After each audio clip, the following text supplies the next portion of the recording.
ओम शांति। 16 फरवरी 2023 बाबा की महावाक्य। मीठे बच्चे, इस समय सभी के सुख संपत्ति का देवाला रावण 5 विकारों ने निकाला है। तुम अभी रावण रूपी दुश्मन पर जीत पाकर जगत जीत बनते हो। प्रश्न, ड्रामा के किस राज को जानने के कारण तुम बच्चों के ख्यालात बड़े ऊंचे रहते हैं? उत्तर, तुम जानते हो ड्रामा अनुसार ऑटोमेटिक प्रभाव निकलता जाएगा, फिर भक्तों की भीड़ लगेगी, उस समय सर्विस नहीं हो सकेगी। दूसरा, जो बाबा के बच्चे दूसरे धर्मों में कन्वर्ट हो गए हैं वो निकल आएंगे, इसलिए तुम्हारे ख्यालात बहुत ऊंचे रहते कि कहाँ से कोई निकले जो बच्चा बन बेहद बाप से अपना वर्षा ले। तुम्हें यह ख्याल नहीं रहता कि कोई निकले जो पैसा दे, लेकिन शिव बाबा पढ़ाते हैं यह निश्चय बैठे और बाबा से वर्षा लेने के लिए भागे। गीत ले लो दुआएं माँ बाप की। ओम शांति। सेवा को सर्विस भी कहते हैं। पहले माता पिता सेवा करते हैं, अब देखो प्रैक्टिकल में कर रहे हैं ना। अभी से ही सभी कायदे कानून परम पिता परमात्मा आकर स्थापन करते हैं। तुम बच्चे आते हो, मम्मा बाबा कहते हो, तो मम्मा बाबा भी तुम्हारी सेवा करते हैं। हद के माँ बाप भी बच्चों की सेवा करते हैं।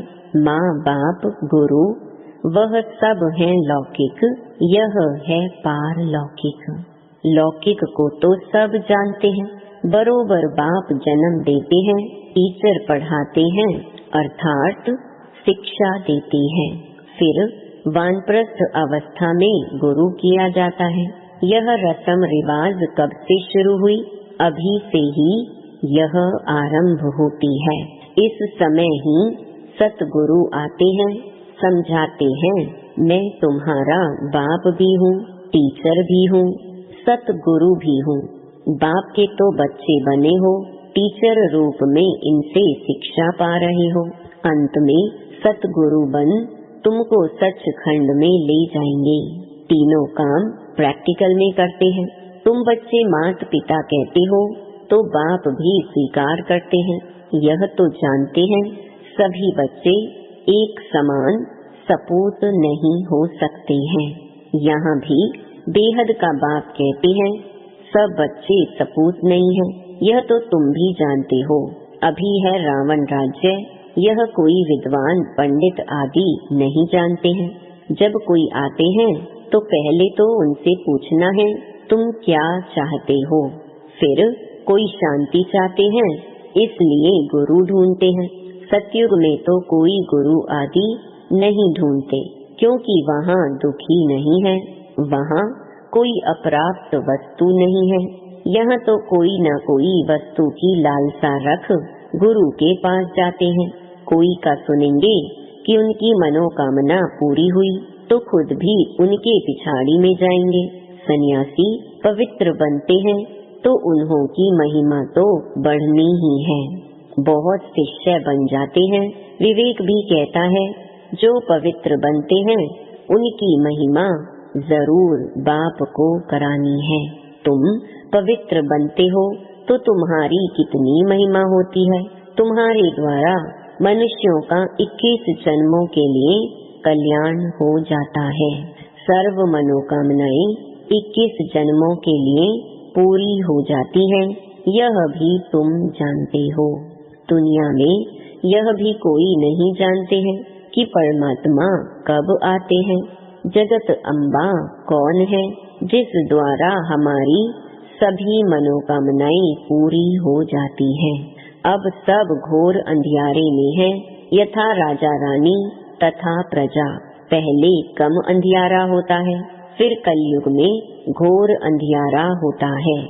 माया के राज्य को घोर अंधियारा कहा जाता है। बाप कहते हैं भारत का बड़े से बड़ा दुश्मन भी माया रूपी 5 विकार है। तुम जानते हो इस माया रावण ने सीताओं को हरण किया, अर्थात अपनी जंजीरों में कैद किया। बाप आते हैं इस बड़े से बड़े दुश्मन से लिबरेट करने। यह भी कोई को पता नहीं कि भारत जो इतना माला माल था, उनको इतना कंगाल किसने बनाया। यही रावण बड़ा दुश्मन है। इनकी प्रवेशता के कारण भारत का यह हाल हो गया है। कहा जाता है ना, तुम्हारे में क्रोध का भूत है, परंतु मनुष्य समझते नहीं है कि 5 विकारों को भूत कहा जाता है। यह भूत अर्थात रावण ही सबसे बड़ा दुश्मन है। ऐसे नहीं कि मुसलमानों व क्रिश्चियन ने भारत को कंगाल बनाया, नहीं, सबके सुख संपत्ति का देवाला इसी रावण ने निकाला है। यह बात कोई नहीं जानते हैं। अब संन्यास धर्म को 1500 वर्ष हुए हैं। उन्हों की संख्या बहुत वृद्धि को पाई हुई है। वृद्धि को पाते पाते अभी आकर जर्जरीभूत अवस्था को पहुँचे हैं। तुम्हारा तो अब सतो प्रधान नया झाड़ है। अभी तुम रावण के साथ युद्ध कर रहे हो। गीता में रावण का नाम नहीं है। उन्होंने फिर हिंसक युद्ध दिखा दी है। बाप कहते हैं तुम इन 5 विकार रूपी रावण पर जीत पाने से जगत जीत बनेंगे। अन्य सभी धर्मों को तो वापस जाना है, क्योंकि सतयुग में तो होगा ही एक धर्म एक राज्य। सो जिन्होंने कल्प पहले लिया था, जो सूर्यवंशी बने थे, वही सतो प्रधान नंबर 1 राज्य करेंगे। सतयुग में था ही एक धर्म, फिर पुनर्जन्म लेते लेते अभी तो बहुत वृद्धि हो गई है। जैसे अन्य धर्मों में भी अनेक प्रकार की वृद्धि हो गई है, वैसे इसमें भी ब्रह्म समाजी, आर्य समाजी, सन्यासी आदि कितने हैं। वंडर है तो सभी भारतवासी एक आदि सनातन देवी देवता धर्म के ना। सिजरा तो ऊपर से वही चला आता है ना। भारत खंड है सचखंड, जहाँ बाप आकर देवी देवता धर्म में ट्रांसफर करते हैं। यह तुम जानते हो। पहले 7 रोज भट्टी में रख शूद्र से ब्राह्मण बनाना पड़ता है। सन्यासियों को तो वैराग्य आता है, जो जंगल में चले जाते हैं। उन्हों का रास्ता ही अलग है। घर बार छोड़ जाते हैं, उन्हों को कोई तकलीफ नहीं है। हाँ, मनसा में तो संकल्प आएंगे, काम विकार से तो छूट ही जाते हैं। बाकी क्रोध आता है, उनमें भी नंबर वार तो होते हैं ना। कोई उत्तम, कोई मध्यम, कोई कनिष्ठ, कोई तो एकदम डरती भी होते हैं। सतयुग में भी भल सुखी तो सब होते हैं, परंतु नंबर वार मर्तबा तो है ना। सूर्यवंशी राजा रानी प्रजा, चंद्रवंशी राजा रानी प्रजा, उत्तम मध्यम कनिष्ठ तो होते हैं। यह सभी धर्मों में होते हैं। तो बाप सभी राज बैठ समझाते हैं। इस मार्ग में डिफिकल्टी बहुत है, सन्यास मार्ग में इतनी नहीं है। उन्हों को तो वैराग्य आया, सन्यास लिया, खलास। कोई फेल होते हैं, बाकी जो पक्के होते हैं उन्हों का वापस आना मुश्किल है। यहाँ तो यह है गृहस्थ व्यवहार में रहते पवित्र रहना। बाप समझाते हैं बहादुर वह जो दोनों इकट्ठे रहो और बीच में ज्ञान योग की तलवार हो। ऐसे एक कहानी भी है कि उसने कहा कि घड़ा भल सिर पर रखो, परंतु तेरा अंग मेरे अंग से ना लगे, अर्थात विकार की भावना ना हो। उन्होंने फिर शरीर समझ लिया है। बात सारी विकार की है, अर्थात नंगन नहीं होना है, काम अग्नि में जलना नहीं है। बड़ी मंजिल है तो प्राप्ति भी बहुत बड़ी है। सन्यासी पवित्र बनते हैं तो उन्हों को भी कितनी प्राप्ति है। बड़े बड़े महामंडलेश्वर बन बैठे हैं, महलों में रहते हैं। बहुत जाकर लोग पैसा रखते हैं, चरण धोकर पीते हैं, बहुत महिमा होती है। परंतु नंबर 1 महिमा है ईश्वर की, वही स्वर्ग का रचयिता है। वहाँ माया का नाम निशान नहीं रहता। सन्यासी भी यह नहीं समझते कि माया 5 विकार हैं, सिर्फ पवित्र रहते हैं। उन्हों का ड्रामा में यही पार्ट है। उन्हों का है ही हठ योग संन्यास, तुम्हारा है राजयोग संन्यास। वह राजयोग तो सिखला न सके, वह है शंकराचार्य, यह है शिवाचार्य। तुम भी परिचय देते हो, हमको भगवान आकर पढ़ाते हैं। वह तो जरूर स्वर्ग का मालिक बनाएगा, नरक का तो नहीं बनाएंगे। वह रचता ही स्वर्ग का है, तो गृहस्थ में रहकर पवित्र रहना, इसमें ही मेहनत है। कन्याओं को शादी बिगर रहने नहीं देते हैं। आगे विकार के लिए शादी करते थे, अब विकारी शादी कैंसल कर ज्ञान चिता पर बैठ पवित्र जोड़ा बनते हैं। तो अपनी जांच करनी होती है कि माया कहाँ चलायमान तो नहीं करती है। मन में तूफान तो नहीं आते हैं। भल मन में संकल्प आते हो, परंतु कर्मेंद्रियों से विकर्म कभी नहीं करना। भाई बहन समझने से, ज्ञान चिता पर रहने से काम अग्नि नहीं लगेगी। अगर आग लगी तो अधोगति को पा लेंगे। यूं तो सारी दुनिया भाई बहन है, परंतु जब बाप आते हैं तो हम उनके बनते हैं। अभी तुम प्रैक्टिकल में ब्रह्मा मुख वंशावली हो। तुम्हारा यादगार भी यहाँ है। अधर कुमारी का मंदिर भी है ना। जो काम चिता से उतर ज्ञान चिता पर बैठते हैं, उनको अधर कुमारी कहा जाता है। तुम सन्यासियों को भी समझा सकते हो, बाकी कोई से फालतू माथा नहीं मारना चाहिए। पात्र जिज्ञासु होगा, वह तो अकेला आकर प्रेम से समझेगा। कई हंसी उड़ाने के लिए भी आते हैं, इसलिए नब्ज देख ऐसी दवाई देनी चाहिए। बाप ने कहा है पात्र को दान देना है। आजकल दुनिया बहुत खराब है। सन्यासी लोग तो कफनी पहन लेते हैं और जाकर अलग रहते हैं। कुछ न कुछ मिल जाता है, मजे से खाते पीते रहते हैं। आजकल उन्हों का प्रभाव है ना। तुम्हारे में भी जो अच्छी सर्विस करते हैं, तो उन्हों की महिमा से औरों की भी महिमा निकल पड़ती है। जो बच्चे अच्छी सर्विस करते हैं, तो सब कहेंगे इनके माँ बाप भी ऐसे होंगे। मेहनत जरूर करनी है। सन्यासियों को तो घर बैठे वैराग्य आ जाता है, तो हरिद्वार चले जाते, वहाँ कोई गुरु कर लेते। यहाँ की रस्म ही निराली है, इनका कहाँ वर्णन है ही नहीं। गीता को ही झूठा बना दिया है। यह पहली बात खुल जाए तो सब बीके बहुत नामी ग्रामी हो जाओ।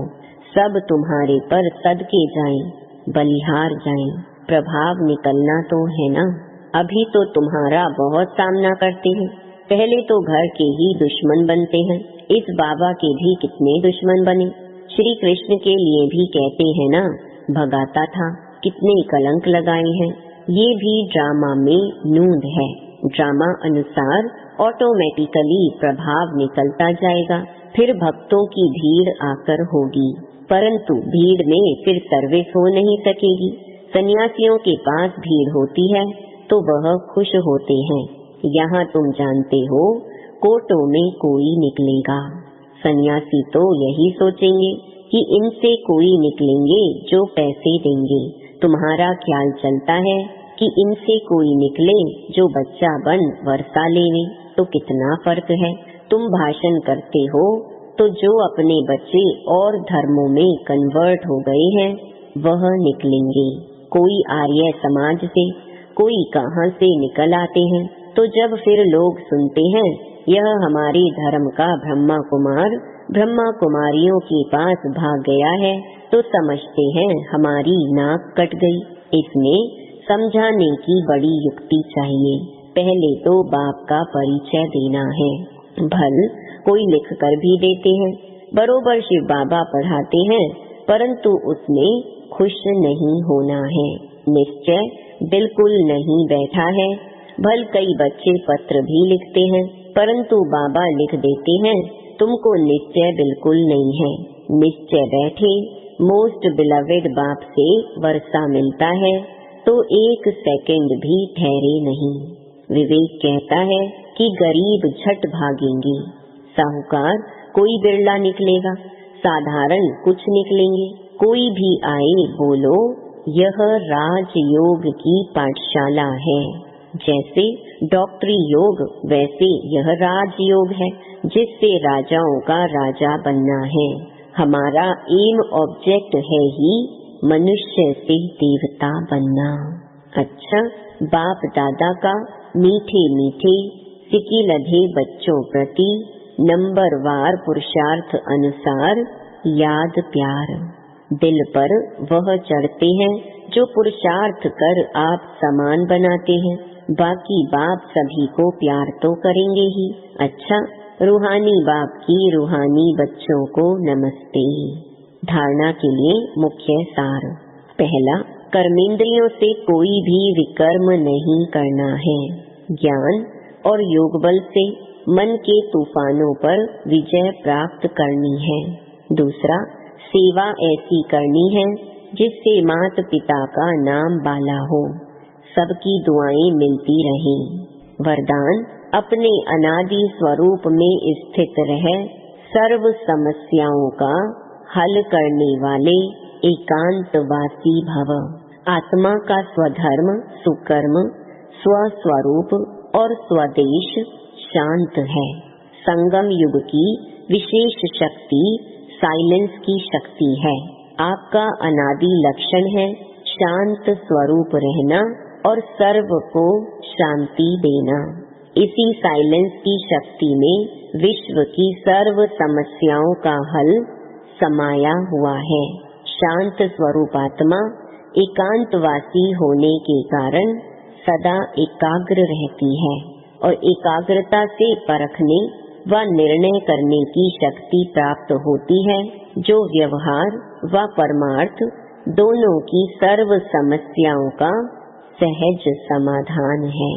स्लोगन, अपनी दृष्टि, वृत्ति और स्मृति की शक्ति से शांति का अनुभव कराना ही महादानी बनना है। ओम शांति।